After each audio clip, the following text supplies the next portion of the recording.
what we're going to do is we're going to take your 10 by 10 piece. Okay, we're going to turn it in a diamond shape.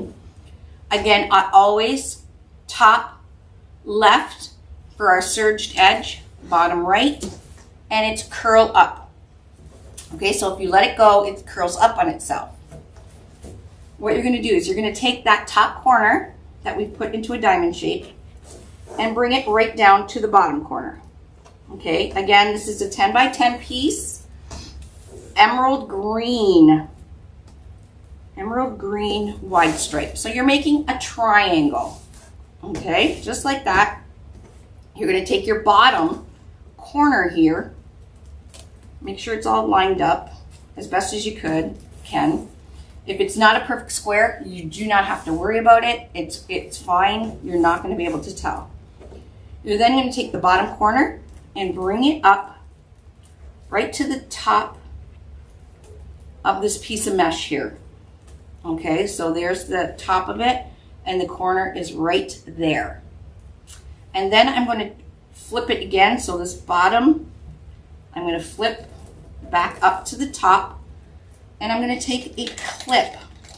So you can use one of these clips, you can use a clothespin, you can use the little sewing clips, whatever you have. And then what I did is I got a stapler. This helps tremendously.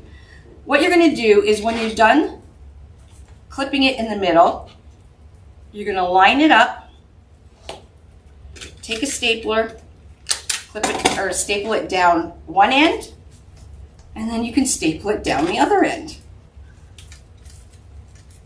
And it keeps it all, of course I have no staples left. Oh my God.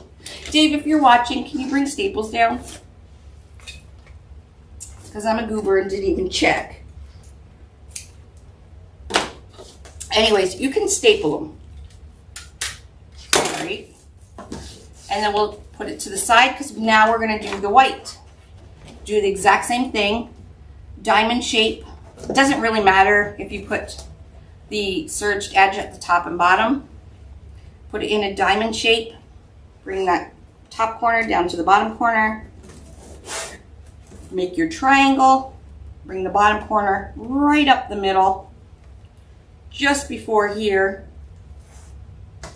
Like that. And then you're going to take this bottom again. Bring it up the center.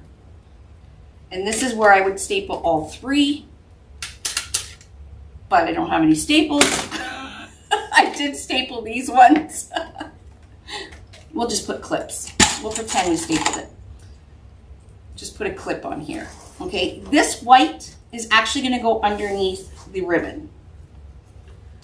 Okay, so the green is going to be the outside of the petal, and the white and ribbon is going to be the inside. So like I said, I cut this at 12 inches, my ribbon. I'm going to flip it over. I'm going to take this piece of white, which this one happens to be stapled because, you know, I had staples when I did it. I'm just going to lay it right on the back of the ribbon here, just like that. You can put some clips on it to keep it in place if you want, just like that. And then we're going to flip it over. And why I'm using mesh on the back of the ribbon is to keep the ribbon full, like so it's not going to squish down and stuff. And that is why I suggest using a value mesh for this, a very inexpensive mesh, because you don't see it. It's just for like a backbone of your inner petal. Okay, and then once you have it flipped over, it's nice and tight, and just pinch it, and then you can, if you want to get them pre-made, hi Brenda, hi Pam, hi Joyce, hi everybody, you could just throw one of these little elastic bands around it that you get at the dollar store in the hair section. There's like 500 of them for $1 something. That's the inside of our petal. Okay, so we just make sure everything is nice and tight. So I like to have the ribbon really snug against the mesh here. I just moved it all. Hi, Tony. I haven't seen you in a while. Sorry, I moved it. There we go. The ribbon is 12 inches, so we did 16 pieces at 12 inches. And of course, like I said, you can use any ribbon to match your sign or whatever. All right, so you don't even see the white, but it's keeping it nice and firm. Then you're going to take the green one, all right, and you're going to take this is the kind of like the outline of the daisy chain. You're going to take this ribbon part, put it right on top, bring the edges up just like this. So they're both about even. And you can adjust everything, make sure it's nice and tight in there. Both of these ends are about the same length. And there you go. That is our daisy chain petal. I am going to put an elastic band around that set as well. Okay, and we need 16 of these. Now when you're doing the daisy chain petal, you want to make sure that the back of your petal is where the two folds are for the outside, okay? And the top is all the rounded part here. And there we go. We need 16 of these. So let's do another one. Again, I have my stapled mesh. I'm putting the white right on the back of the ribbon here, and I'm just going to put a clip. Flip it over. I want to keep it nice and tight along the ribbon and the mesh.